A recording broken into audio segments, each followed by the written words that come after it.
Okay, no sound. Okay, sorry. The mic was off.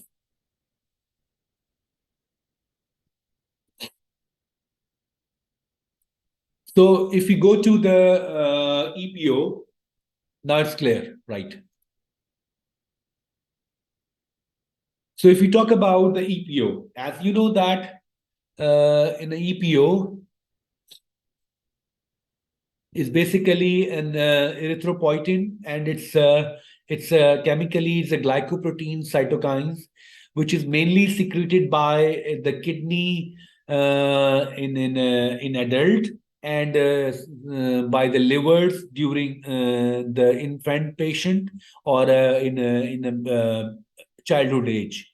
So this EPO trigger the bone marrow to produce the RBCs, and these RBCs have containing the iron from the serum and the globulin from the serum to form a hemoglobin, which carries the oxygen to the different organs like kidney, liver, tissues, cells, and spleen, and all the body organs to like acid-base balance. And this also increase the formation of RBCs through the bone marrow for the creation of the RBCs. So this is the process of erythropoiesis. This process is called erythropoiesis, and the glycoprotein which is released by the kidney and the liver in the kids is called erythropoietin. So this erythropoietin promotes the production of the mature red blood cells in the bone marrow, and this red blood cells in the circulation leads to the increased oxygenation and low level of hypoxia in ductile factors, which is also suppressing the EPO production. So when the oxygen level required by this kidney and the liver becomes normal, so it can lower the levels of the EPO production, due to this hypoxia in ductile factors, lower level reduction process occurs. So if we go to the implications for the changes in the EPO, you can see here the low blood oxygen may triggers the livers and kidney, stimulate or trigger these two organs. Just give me one marker.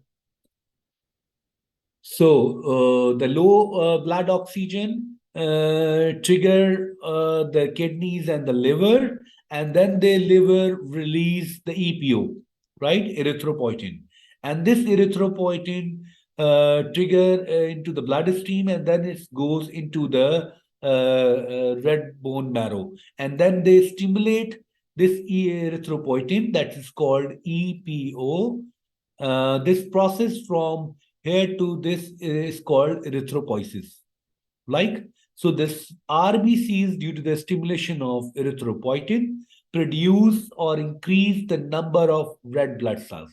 So these red blood cells, if they are more in numbers, they goes to carry the capacity of oxygen, and then it goes into the kidneys and the liver to give the more oxygen to these organs and maintain the blood oxygen, and then they stop the production of or the release of erythropoietin in the bloodstream.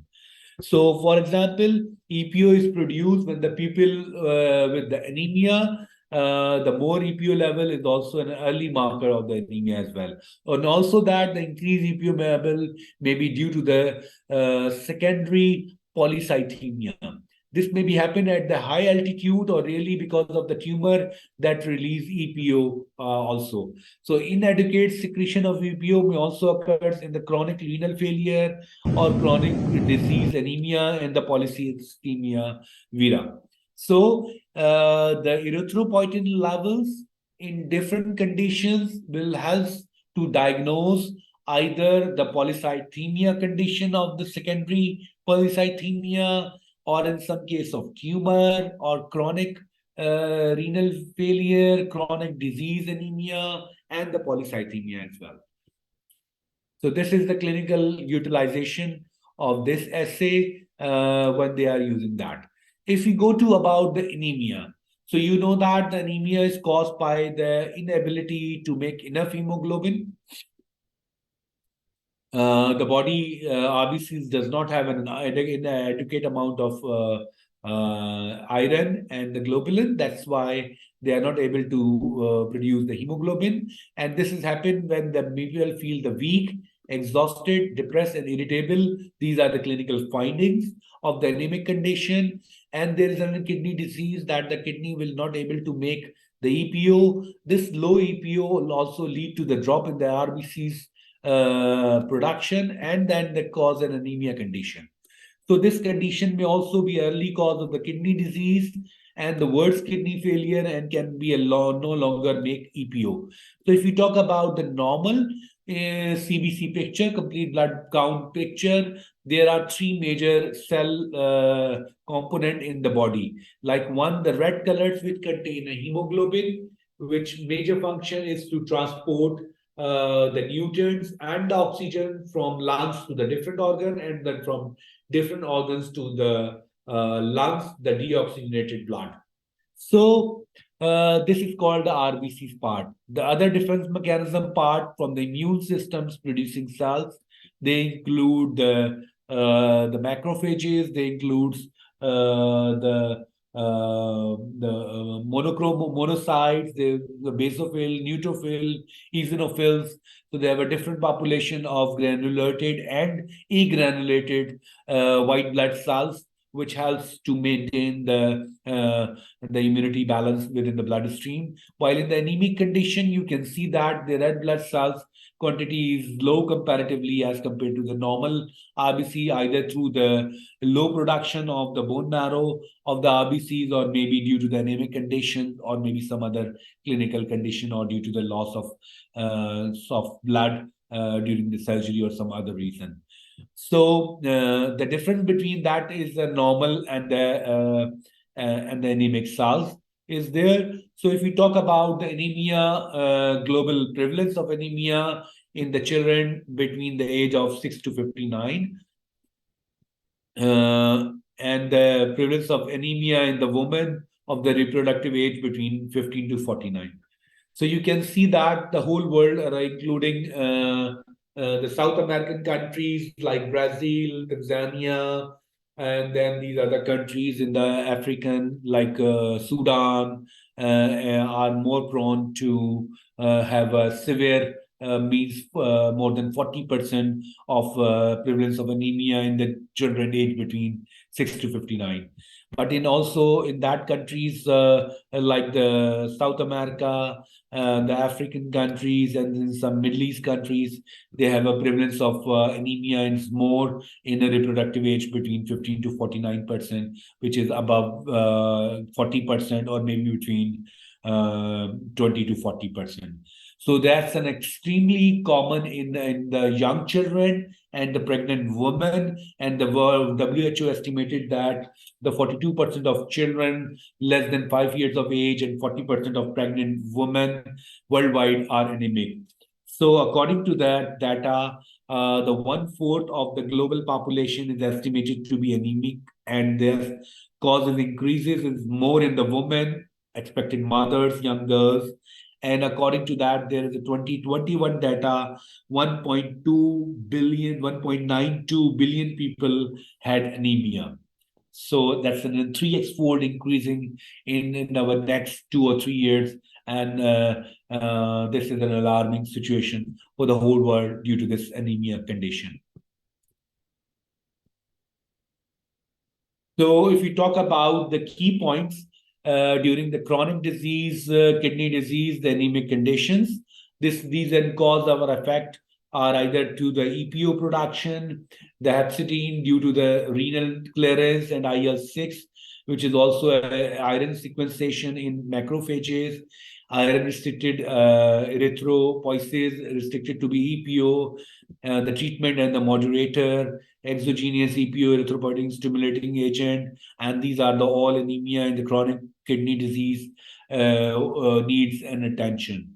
If we talk about the prevalence of the CKD in the world, like the chronic kidney disease, this prevalence of the chronic kidney disease, CKD, is about 10% in the world, and ammonia can also occur in the stage 1 to 5 of the CKD, and increasing gradually with the declining kidney functions, and is very common in the stage 5 of the chronic kidney disease.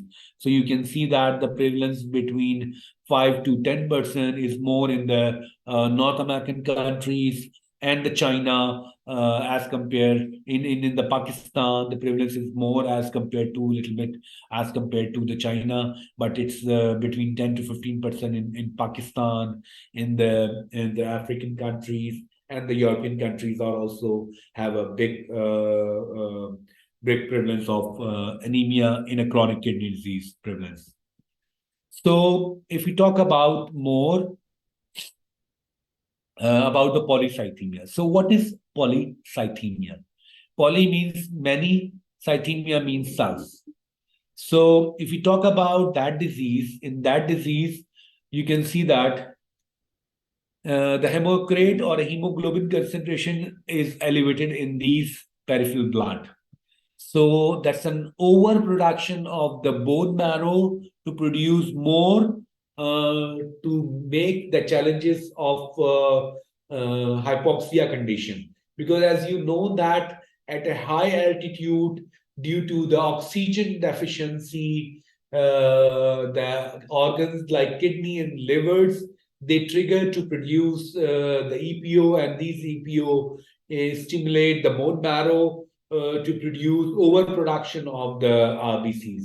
And this RBCs, if your heme and globin concentrations more, so then your bloodstream, it's increasing more, and you have in some cases you have some pathological condition that's called polycythemia. So the primary polycythemia are due to the factors of the intrinsic to the RBCs precursors, including the polycythemia vera. And the secondary polycythemia is caused either by the neutral or artificial increase in the production of erythropoietin.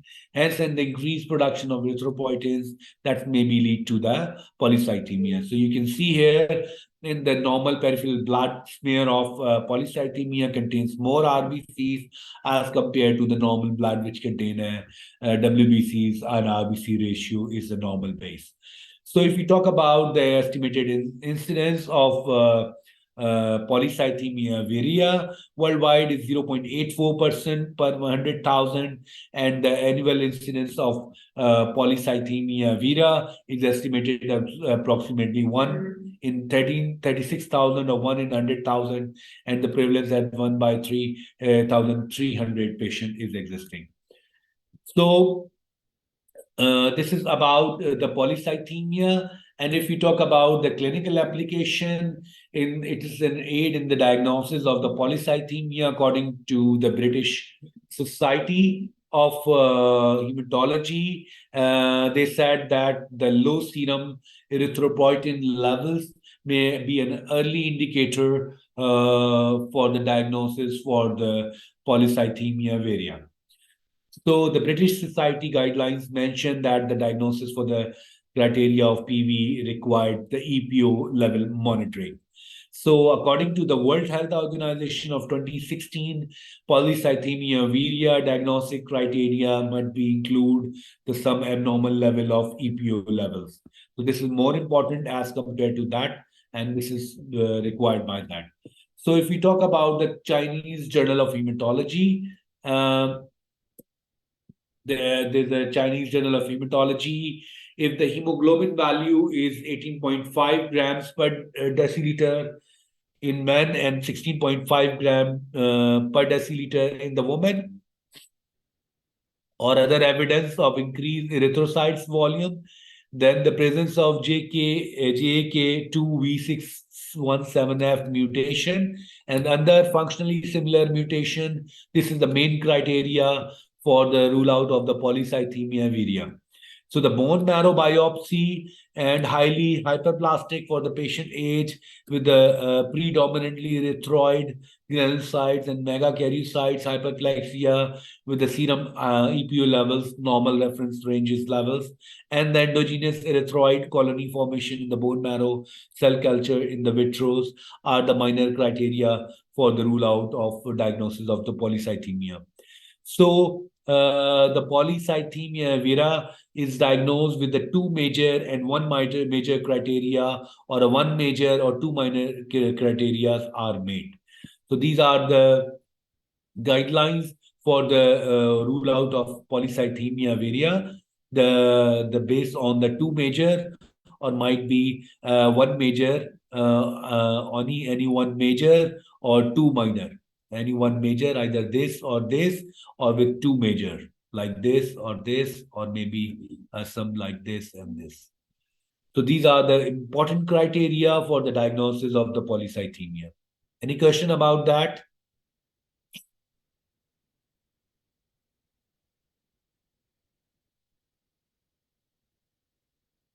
Okay, no question. So if we go to the next slides, it's an aid in the diagnosis of secondary polycythemia. So if the EPO level is high, level indicates the secondary polycythemia. Okay. So the subsequent evaluation should be aimed at determining the cause. Then the elevated EPO level points to be diagnosis of the secondary polycythemia, but in a normal level does not rule out the secondary polycythemia, and the elevation in the EPO can be intermittent. So these are the few research of STAT+ for the secondary polycythemia rule out is that if the patient is living at a high altitude, number one, or the high serum EPO levels may be due to some high altitude. If the patient is living in the high altitude, they have some respiratory disorders like chronic obstructive pulmonary disease, Pickwick syndrome, or maybe a cyanotic heart disease, with right to left shunt, maybe have renal disorder, may have a renal cyst, cancers, renal artery stenosis, or a focal sclerosing glomerulonephritis, may have some elevated carboxyhemoglobin, some hemoglobinopathies, some EPO secreting tumors, some iatrogenic cause. These are may lead to the increased level of elevated level of EPO, helps to diagnose the secondary polycythemia. So, if we have a clinical application for the renal anemia, erythropoietin deficiency anemia occurs in the chronic kidney disease, and the patient and the preterms, the neonates. You can see here the kidney hypoxia condition induced to express with the EPO.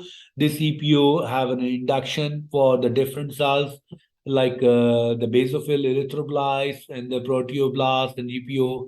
That's an EPO dependent production of that, and then this is also helps to the reticulocytes then convert into the erythrocytes, and this erythrocytes overproduction occurs, and this helps them to aspirate, and then it goes to the for the carrying the oxygen, and then it takes into the different organs.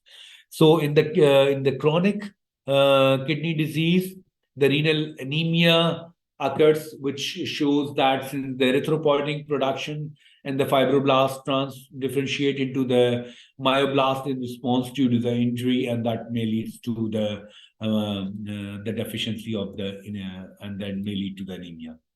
This is also a diagnosis for the renal anemia, according to the Japanese journal. This Japanese journal have some guidelines.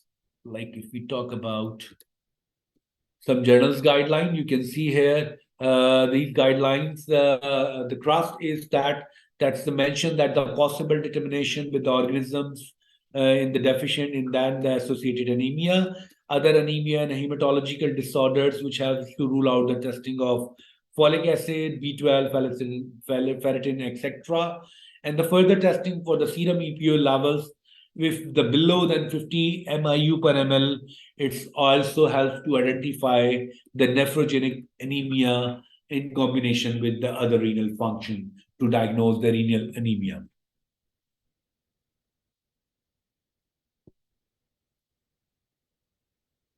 So if we talk about more the diagnosis for the renal anemia as compared to the appropriate level of anemia, they have some serum EPO levels are lower in the renal anemia, and if we compare with the normal patient, the serum EPO level was not significantly elevated in the renal anemia. So this is the hemoglobin and the log serum of the EPO versus the hemoglobin of different anemic conditions. That's been proven that as compared to the normal people, serum EPO level were not significantly elevated in the renal anemia, but the serum EPO level concentration is patient with the non-renal anemia as compared to the normal control, and the renal anemia is observed. So if we go further for some clinical application, if we evaluate the treatment response in RHU EPO patient, you can see that the EPO dependent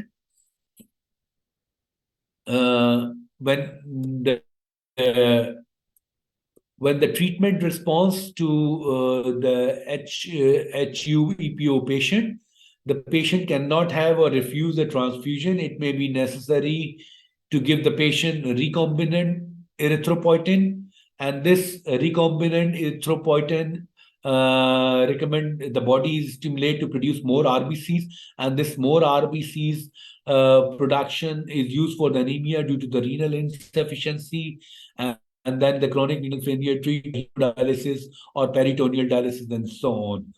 But the EPO assists to predict and assess the therapeutic response in the patient for receiving the recombinant therapy for the erythropoietin. So this is the recombinant erythropoietin treatment response in the recombinant erythropoietin therapy. This is EPO receptors and then the extracellular medium. Through this, the recombinant then the plasma membrane absorb and cytosols, and then it's released into the bloodstream to then maintain the production of RBCs mechanism. So this is about the evaluating treatment response in the patient.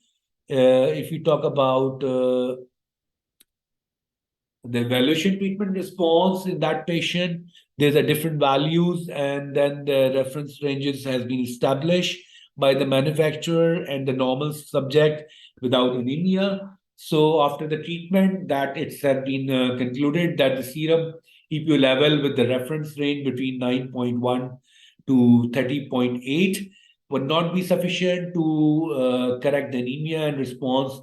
Better to treat with the serum EPO level with the significantly above the reference ranges.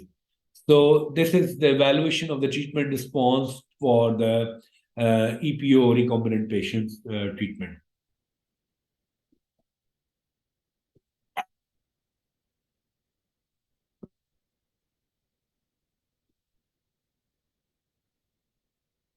So in the next part, we will talk about the SNIPE solution for the rule out such conditions. If you talk about the EPO, the EPO principle is based on a sandwich advantage. So what is a sandwich? The target molecule is between the reagent, antigen, and antibody, or both antibodies, to form an immune complex. And this sandwich techniques helps to acquire a highly specificity for that antibodies and in capturing and the detection mode. So the low molecular weight and to acquire a high specificity, the sandwich technique is more reliable as compared to the other technique of competitive or other technique. So you can see here when the samples and the magnetic microbeads coated with the anti-EPO monoclonal antibodies, and then this immune complex is formed, and then the ABI label with anti-EPO monoclonal antibodies combined with that, the form this magnetic microparticle beads which contain EPO monoclonal antibodies, and the ABI labeled with ABI labeled with EPO monoclonal antibodies. They combine with the target analyte of antigen of EPO and form a sandwich. And through this sandwich technique, we detect the target molecule in the qubit. So the test principle is based on a sandwich technique, and this sandwich technique is helps the customers to acquire a more sensitive and specific analyte. Both the serum and plasma types is recommended. For this testing, only a 35 minutes is required, and then the sample volume is just a 50 microliter. We have a limit of blank detection and quantitation concept. With that, we have a broad measuring range of between 0.6 to 1500 MIU per ml. The precision, the reproducibility, which is called complex precision between the value of 0.12 to 20.84, and in plasma 0.93 to 37.17. The coefficient of variation between 2.09 to 5.38 and 3.66 to 5.79, which shows you the excellent precision and the reproducibility of our assay on automation as of today. So if we talk about the benefit of the EPO, this assay contains free calibrators and controls of two levels with the reagent. Our assay limit of quantitation is 0.6 MIU per ml. We have a broad measuring range of 0.5 to 7,500 MIU per ml. We have an accurate results within 35 minutes. This is a quantitative determination in both serum plasma and serum and plasma. It's an automatic chemiluminescence immunoassay solution-based technology which helps to diagnose the anemia, polycythemia, and chronic kidney and liver disease as well.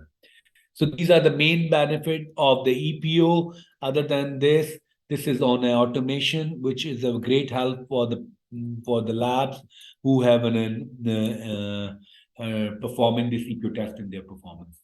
So if we talk about the comparison data, the SNIDE Meglumi EPO Camillibris has a commercially available EPO assay comparison on the basis of 123 samples results. Bablock regression plot shows that the regression value, the t-value is at 0.977, and shows that our assay on the basis of clinical samples have excellent correlation between that value of 0 to 1400 MIU per ml values. So this shows an excellent correlation. Our assay is equally good as compared to the other competitors available in on the different techniques. So the last part contains about the marketing material. So if we talk about the marketing material, we have a marketing material part, which includes the effect of disease. In this marketing material part, it's very known that the globally 1.92 billion people had one anemia in 2021 data, and it's also particularly affect the children and the pregnant women. Around 40% of children and 37% of women globally are anemic among that.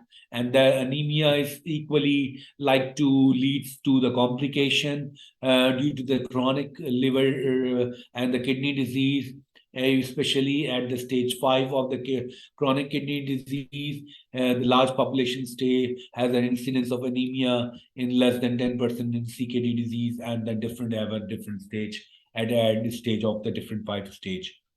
So when the anemia happens, the early symptoms, they feel the weak and the exhausted and the depressed and the irritable. During these symptoms, they have also symptoms of fatigue, dizziness, fainting, apathy, irritability, and the constant loss of concentration and unbearable feeling of the cold are also early symptoms of anemia. And if the polycythemia vera occurs at all ages, but is more common in the age between 50 to 70, it can be fatal if not diagnosed and treated, and it's also cause a blood clot, which may also lead to the stroke, heart attack, or a pulmonary embolism with the liver and spleen enlargement and other possible complication. So the timely EPO testing will also help in the treatment of these diseases. So that's why the EPO has a more clinical significance in different anemic condition and different renal and polycythemic condition, which helps the patient to improve the quality of life using the SNIDE Meglumi EPO assay.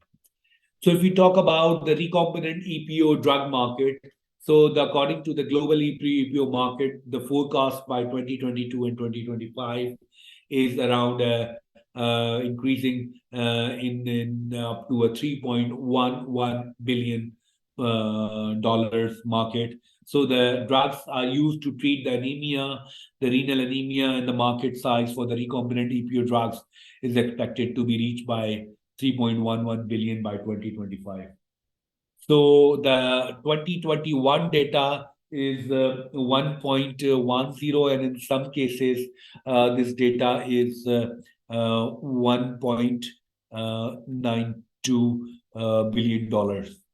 So it's an very emerging, growing market from 1.92 to 3.11, which is 3x fold higher within the 3 months and within the 3 years of 3 to 4 years of progression. So this is a big market in the future point of view, and the patient can be tested using this test. So if we talk about the anemia markers, only the SNIDE has a comprehensive solution for our customers. So the conventional anemia panel like vitamin B12, ferritin, folate, and the RBC folate, the companies have all these assays like Beckman, Abbott, Siemens, Roche, Biomedics, and Diasorin. So only the EPO analyte, which gives the clinical utilization of and the differentiation of anemia in different diseases, also like the polycythemia, chronic kidney disease stage 5, and other situations. The EPO has a clinical utilization more as compared to the others. So we have a very comprehensive menu. As of today, we are more than 29,500 installation worldwide with 153 countries and 253 analyte as of today. So this is a big achievement of SNIPE diagnostic as compared to the other competitors are available in the market.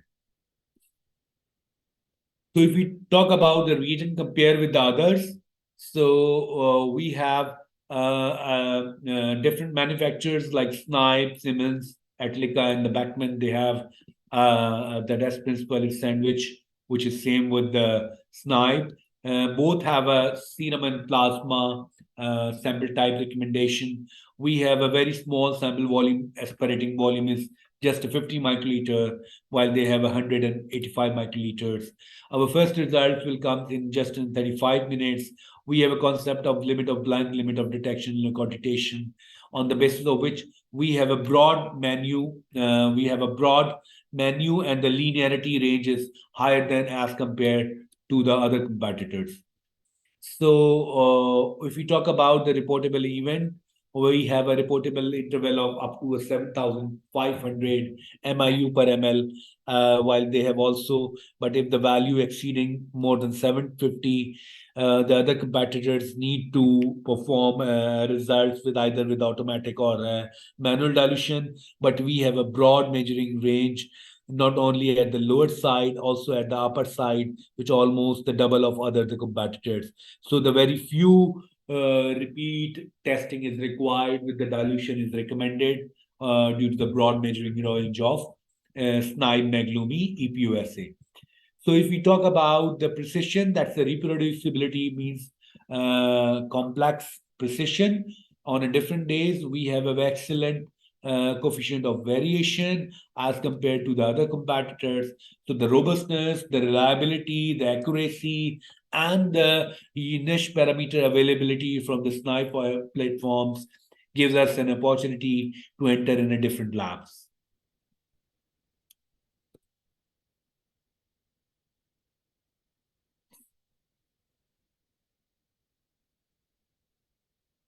So if you talk about the broad range of the analyzers, we have a small lab solution, Meglumi 600 and 800, and we have a middle-sized solution for Meglumi M2000 and X3, and we have a large lab solution M2000 plus, 4000 plus, and the X8 and the X6 as well. So this is the broad range of chemiluminescence immunoassay-based analyzers from the exclusively Meglumi platform of M series and the X series, from a small lab size to the large lab size. So this is an excellent approach across the board. We have a same reagent if the lab is using Meglumi 800, or if the lab is using a backup Meglumi 800 with the Meglumi X6 or X8, they can use the same reagent across the board because the uniformity of SNIPE reagent is in a bigger edge as compared to the other competitors in the market. So if we go to the SNIPE total solution for the anemia disease, we have for the megaloblastic anemia, we have RBC folate and the vitamin B12. For the iron deficiency anemia, we have a ferritin, vitamin B12, and the folate. For the renal anemia, we have for the renal anemia, we have a very comprehensive EPO parameters available for that platform. So we have a very comprehensive menu. So the EPO have a very complete other menu panels to provide a more comprehensive diagnostic solution for the customers. So if we take, just give me 1 minute. So I have to take one pictures during the session.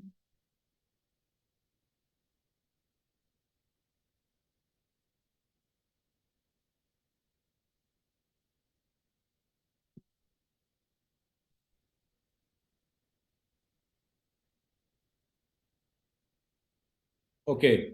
So any question?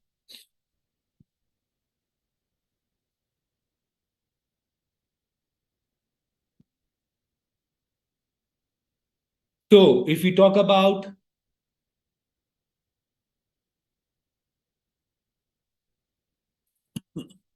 thank you. Sorry. So if we talk about the EPO, we have this pack size. So you can have this list numbers with you for the ordering metrics. If the lab has an ferritin, B12, and folate. Usually they use the 100 pack size, but the ferritin and folate B12 has an sufficient volume. But for the folic acids and the EPO, they need another option of smaller pack size.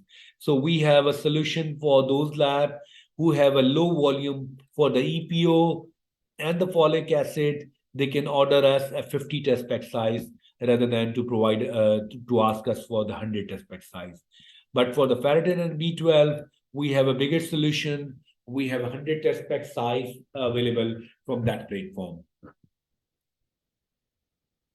So if we talk about the EPO, we have a very comprehensive menu, anemia, and then this is all about the EPO. So any question you have, or we have to take what is the time? We have a very more presentation. 1 o'clock. So we will take a 10 minutes break, right? If you have any question, you can ask. Otherwise, we have to take a break, 10 minutes. Is it okay for you?